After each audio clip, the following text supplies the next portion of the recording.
ಹಲವಾರು ವಿಜ್ಞಾನಿಗಳು ದೊಡ್ಡ ದೊಡ್ಡ ಗುರೂಜಿಗಳು ಏನು ಹೇಳ್ತಾರೆ ಅಂದರೆ ಒಂದು ದಿವಸಕ್ಕೆ ಕನಿಷ್ಠ ಒಂದು 23 ಸಾರಿ ಚಪ್ಪಾಳೆ ಶಕ್ತಿ ಉಂಟಾಗ್ತದೆ.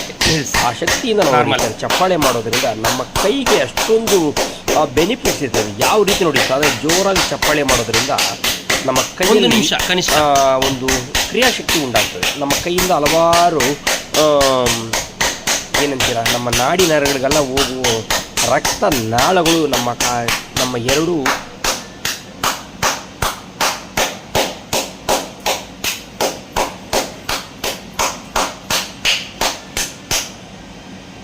ನಿಮ್ಮ ಈ ರೀತಿ ಹೊಡೆಯೋದ್ರಿಂದ ಅನೇಕವಾದ ರಕ್ತನಾಳಗಳು ನಮ್ಮ ದೇಹಕ್ಕೆ ಹೃದಯ, ಕಣ್ಣು, ಕಿವಿ, ಮೂಗು, ಜಠರ, ಕಿಡ್ನಿಗಳಿಗೆ ಸಂಬಂಧಿಸಿಪಟ್ಟಷ್ಟು ಅಂಗಹವೆಗಳು ಇಲ್ಲಿಂದ ಪಂಪ್ ಆಗ್ತವೆ.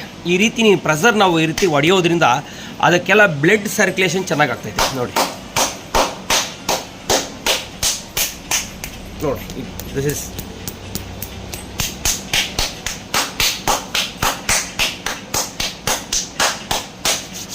ನೀನೇನು ಇದಕ್ಕೇನು ಕಾಸ ದುಡ್ಡ?